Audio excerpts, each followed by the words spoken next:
क्या आप जानते हैं कि चिलचिलाती धूप झुलसा देने वाली गर्मी में पुराने वक्तों में बादशाह अपनी गर्मी और थकन मिटाने के लिए कौन सा मशरूब पीते थे। अस्सलाम वालेकुम, वेलकम टू गिज़ा कदा। मेरे प्यारे प्यारे व्यूवर्स, आज मैं आपके लिए वही असली शाही ठंडाई की रेसिपी लेकर आई हूँ, जिसका एक गिलास आपको ना सिर्फ दिन भर तवानाई फराम करेगा, बल्कि इसमें डाले जाने वाले अज्जा के फवायद सुनकर आप व्यूवर्स दंग रह जाएंगे। सबसे पहले हम यहाँ पर वो तमाम अज्जा देख लेते हैं जो इस ड्रिंक को एक मैजिकल ड्रिंक बनाएंगे। सबसे पहले हमने यहाँ पर 3 टेबलस्पून काजू लिए हैं, जो कि 20 से 22 दाने बन रहे हैं। काजू में मैग्नीशियम होता है जो आपके आसाब को पुरसकून और दिमाग को ठंडा और तरोताजा करता है। इन्हें हमने 2 घंटे भिगोकर रख लिया था। उसके बाद हमने यहाँ पर 3 टेबलस्पून पिस्ता लिया है। 2 घंटे हमने इसको भी पानी में भिगोकर रख दिया था। व्यूअर्स, पिस्ता आपकी आंखों और दिल के लिए बहुत मुफीद होता है। 3 टेबलस्पून हमने यहाँ पर विटामिन ई का खजाना यानी कि बादाम लिए हैं। ये आपके बाल, स्किन और सबसे बढ़कर दिमाग की खुश्की को दूर करके आपको कंप्यूटर की तरह तेज बना देते हैं। 2 टेबलस्पून हमने यहाँ पर सब्ज इलायची ली है। इसको भी हमने इसी तरह 2 घंटे भिगोकर रखा था। सब्ज इलायची एक तो खुशबू की मलका है, दूसरा इसकी जो तासीर है वो बहुत ठंडी होती है। तपती धूप में इसका जो शरबत है वो दिमाग को एक बहुत ही ताजगी और फरत बख्श एहसास देता है। 2 टेबलस्पून हमने यहाँ पर खिशखाश को 2 घंटे भिगोकर रखा था। अच्छा व्यूअर्स, खिशखाश जो है ना, ये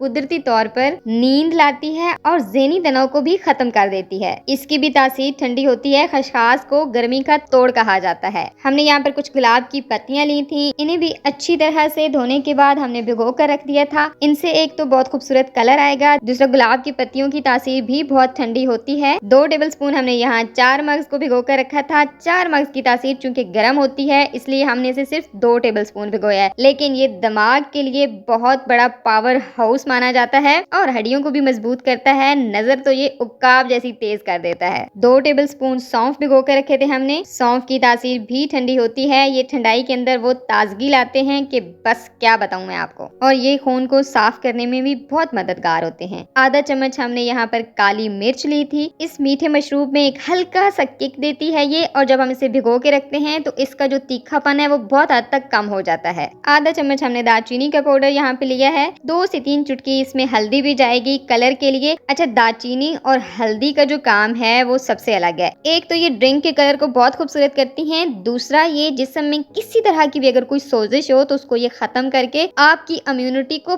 बहुत बढ़ाती हैं। अब इन तमाम अज्जा को एक एक करके हम ब्लेंडर के अंदर डालेंगे। अच्छा व्यूवर्स, बाकी सारी चीजों का यहाँ पे पानी आपने रिमूव कर देना है, लेकिन खसखस का पानी जाया नहीं करना। ये साथ ही ब्लेंडर में जाएगा क्योंकि इसमें तमाम गजाइत छुपी हुई है। अब हम इसका बहुत ही सिल्की एंड स्मूथ सा एक पेस्ट तैयार कर लेंगे। बस हमने जितने इंग्रेडिएंट्स इस्तेमाल किए हैं, एक से बढ़कर एक सेहत के लिए बहुत मुफीद हैं। लेकिन यहाँ पर मैं बात करना चाहूंगी बादाम की। बादाम ठंडाई की रूह है। ये विटामिन ई की वजह से हमारे स्किन के लिए, हमारे बालों के लिए, हमारी आंखों के लिए अल्लाह ताला की तरफ से एक बहुत बड़ी नेमत है। अगर आप रोजाना रात को 7 बादाम के दाने भिगोकर सुबह उनका छिलका उतार कर खा लेते हैं तो कभी आपकी नजर कमजोर नहीं होगी और आपके बाल और आपकी स्किन बहुत खूबसूरत रहेंगे। व्यूवर्स, अब यहाँ पर हमने पैन में 1.5 लीटर दूध लिया है। दूध को हम एक क्विक बॉयल देंगे और इसमें डाल देंगे आधा कप चीनी। 2 से 3 मिनट तक अब हमने यहाँ पर इस दूध को पकाना है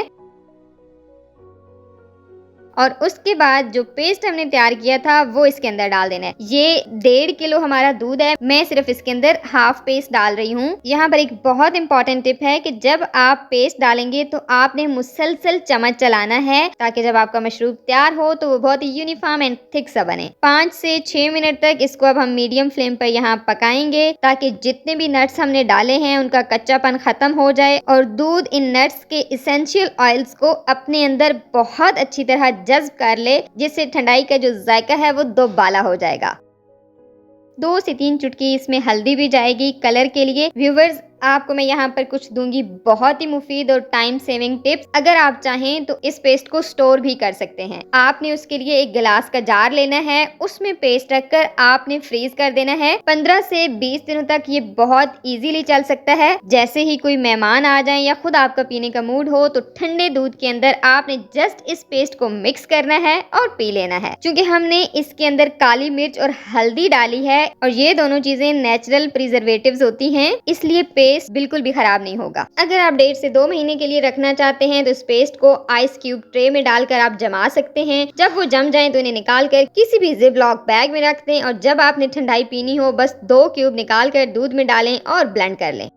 व्यूअर्स, ठंडाई हमारी पककर तैयार हो चुकी है। फ्लेम को अभी हम यहाँ पर ऑफ करके इसको बिल्कुल ठंडा कर लेंगे। जब ये रूम टेम्परेचर पर आ जाए तो उसके बाद आप गिलास में डालें ढेर सारे आइस क्यूब और ऊपर से ये शाही मशरूब डालें और तपती धूप में अपने दिल दिमाग को ठंडक दें। तो व्यूअर्स, माशाल्लाह ये थी हमारी आज की शाही ठंडाई रेसिपी जो यकीनन आपको बहुत पसंद आई होगी। इसमें लाजवाब जायके के साथ साथ हर इंग्रेडिएंट आपकी सेहत के लिए बहुत बड़ा खजाना है। तो बिना देर किए आप रेसिपी को ट्राई कीजिए और मुझे कमेंट में बताइए आपको रेसिपी कैसी लगी।